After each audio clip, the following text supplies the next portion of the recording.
over brazing with nitrogen.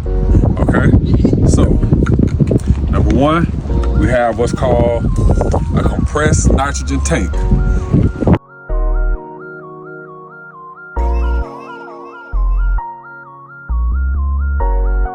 This is a compressed nitrogen tank here.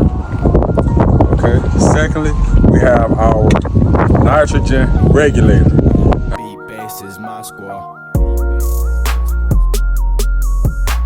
Now also, my preference is I like to take the shredders out of both sides. So I take that shredder valve core out of there and I take it out of there. I like to take both.